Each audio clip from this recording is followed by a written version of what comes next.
नाम सुनते अरविंद केजरीवाल की भुआ चढ़ जाती है। और अगर तो एक बड़े उद्देश्य के लिए हम लोग चले थे। बौने दुर्योधन ने इस पूरे हस्तिनापुर और इंद्रप्रस्थ की शांति भंग कर दी। अगर तू सबूत मांग सकता है सेना के तो मैं तुझसे क्षमा नहीं मांगूंगा। देखिए रूबिका, जब भगवान राम ने खर और दूषण को मार दिया, दुर्योधन का भी है, स्वयं माधव समझाने के लिए गए। अनुराग भदौरिया यहाँ पर मौजूद है, वो मुझे कह रहे हैं कि एक सवाल प्लीज पूछ लीजिए कि हे भारत के राम जगों में तुम्हें जगाने आया हूँ, स्वधर्मों का धर्म एक बलिदान बताने आया हूँ। जय जय श्री राम। नमस्कार दोस्तों, शेखर की बात लाइव में आप सबका स्वागत है। चाहे सत्ता हो, न्यायपालिका हो या मीडिया, हमारा लक्ष्य सत्य की स्थापना और सनातन पर हो रहे लगातार प्रहारों का समुचित जवाब देना है, ताकि लोगों तक सही जानकारी सुगम व सरल माध्यम व भाषा में पहुंच सके। आप हमारे चैनल के साथ जुड़ें व अन्य मित्रों को भी जुड़ने के लिए प्रेरित करें, ऐसी हमारी प्रार्थना है। दोस्तों, चैनल को सब्सक्राइब कर लें ताकि जब भी कोई नई वीडियो आए तो उसकी सूचना आपको तुरंत मिल जाए। वीडियो को लाइक और उस पर कमेंट भी करें, जो हमारे लिए संजीवनी का काम करता है। तो मित्रों, आइए देखते हैं आज की इस महत्वपूर्ण वीडियो को। चालू करो बे। कुमार विश्वास हमारे साथ इस वक्त जुड़ चुके हैं। कुमार विश्वास, आपका बहुत बहुत स्वागत है। आप तो वो थे जिसने आम आदमी पार्टी को बनाया, आप वो थे जिसने आम आदमी पार्टी का दामन छोड़ा और फिर ऐसी दुश्मनी कि आपका नाम सुनते अरविंद केजरीवाल की भुआ चढ़ जाती। और अगर आपके सामने अरविंद केजरीवाल कह देते तो आपके मन में वो जो तमाम विचार उनको लेकर आते, वो जुबान शब्द के जरिए आ पड़ते थे। लेकिन आज जो हुआ है आम आदमी पार्टी के साथ, उसे कैसे देखते हैं और क्या कहेंगे? देखिए रूबिका, मैं ना तो बहुत प्रसन्न हूं, ना मैं बहुत दुखी हूं।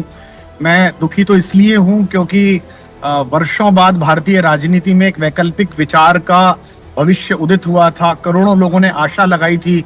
आप सब जो पत्रकार थे, तटस्थ रूप से, निष्पक्ष रूप से पत्रकारिता कर रहे थे, लेकिन तब भी भ्रष्टाचार विरोधी आंदोलन के प्रति आपकी सबकी आंतरिक सहानुभूतियां होती थी। आपके कैमरामैन की वो फोकस करते समय ध्यान रखता था कि भीड़ दिखाई दे, लोगों का उत्साह दिखाई दे।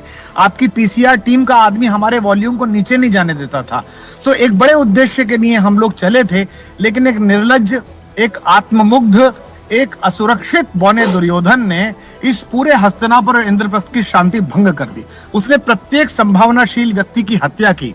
मेरे निजी कैरियर का या किसी व्यक्ति के निजी कैरियर का कोई मायने नहीं रखता। भगवान राम की कृपा से मैं जहां हूं वहां बहुत प्रसन्न हूं। ईश्वर ने बड़ी कृपा की। 18 जनवरी का वो दिन जब उसकी केवल एक शर्त थी कि मैं माफी मांग लूं और वो जो चाहे मुझे दे देगा, उस समय भगवती मेरी जिभ्या पड़ती और भगवती ने कहा नहीं, क्षमा नहीं मांगनी है।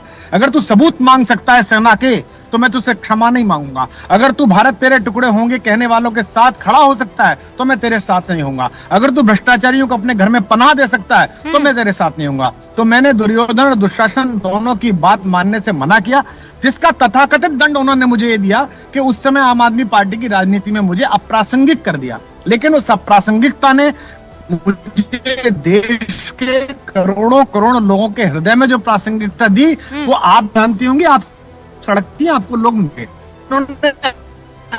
सपनों की हत्या का अपराध इनके माथे पर है। नहीं, और अब मैं यह केवल मैं जानती थी कि ये तमाम भावनाएं निकलेंगी, लेकिन कुमार विश्वास जी, अरविंद केजरीवाल अपनी सीट से हार गए, जबकि वो बार बार ये बोल रहे थे, अभी बहुत सारे ऐसे वीडियोस के इस जन्म में तो मोदी नहीं हरा पाएंगे, अगला जन्म लेना पड़ेगा। क्या वजह है कि अरविंद केजरीवाल, एक दशक पुरानी पार्टी 67 सीटें लेकर जो आ गई थी, वो आज 22 सीटों पर सिमट गई? देखिए रूबिका, जब भगवान राम ने खर और दूषण को मार दिया, तब भी रावण को यह पता था कि भगवान का उदय हो चुका है। और रावण ने मंदोदरी से कहा कि खर दूषण मोह सम बलवंता, तिन्हें को मारे बिन भगवंता। निश्चित रूप से कोई तेजस्वी व्यक्ति आया है, लेकिन उसके बाद भी वो अहंकारी लड़ता रहा। दुर्योधन का भी है, स्वयं माधव समझाने के लिए गए। मैं तो केवल माधव का भक्त हूं, मैंने तो इतना ही समझाया कि ये नीचताएं मत कर, ये मूर्खताएं मत कर। माधव समझाने के लिए गए, उसके बाद भी बोला 5 गांव नहीं दूंगा। और अंत में अपनी टूटी टांग लेकर खो के किनारे उपेक्षित उसने पृथ्वी को छोड़ा। मैं वही कह रहा हूं कि इस महासमर की केवल ये पराजय इनका अंत नहीं है, अभी इनका अंत और दुखद होना है, अभी और कष्ट जीवन में आने हैं। तो जो भी बच्चे यहाँ अपना जीवन व्यर्थ कर रहे हो बेचारे, उन सब से मेरी सलाह है कि वो अपने जीवन के मुख्य कार्य में लौटे, राजनीति करनी है कोई और करें और इस व्यक्ति और इसके कुचक्र से बाहर निकले। आज अनुराग भदौरिया यहाँ पर मौजूद है, वो मुझे कह रहे हैं कि एक सवाल प्लीज पूछ लीजिए कि आज एक मित्र को बुरे वक्त में अगर कुमार विश्वास की जरूरत है या हो और वो आपको बुलाए कि आ जाओ पार्टी संग, तो आप जाएंगे? नहीं, मैं केवल उससे यही कह सकता हूं, अगर वो मैत्री मानता है कि वो अपने तमाम पापों के लिए प्रायश्चित करे, क्षमा मांगे उन करोड़ों बच्चों से जो अपनी नौकरियां पढ़ाइयां छोड़कर इसके चक्रव्यूह में फंसे। हमसे तो क्या क्षमा मांगेगा, हमें भगवान ने अपनी शरण में लिया, हम तो मोक्ष पा गए, मुक्ति पा गए। तो उन सब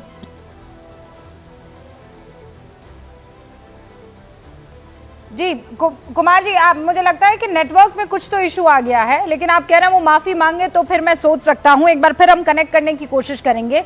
लेकिन आप ये देख लीजिए कि इस वक्त कुमार विश्वास, जो उस वक्त आंदोलन जो शुरू हुआ था और आम आदमी पार्टी उससे जो निकल कर आई थी, उसका एक बहुत बड़ा चेहरा हुआ करते थे, और उसके बाद जो राहें अलग हुई वो आज इस छोर पर है कि वो उनको तरह तरह के नामों से पुकारते हैं और आज ये कह रहे हैं कि अभी तो और बुरी गत होने वाली है।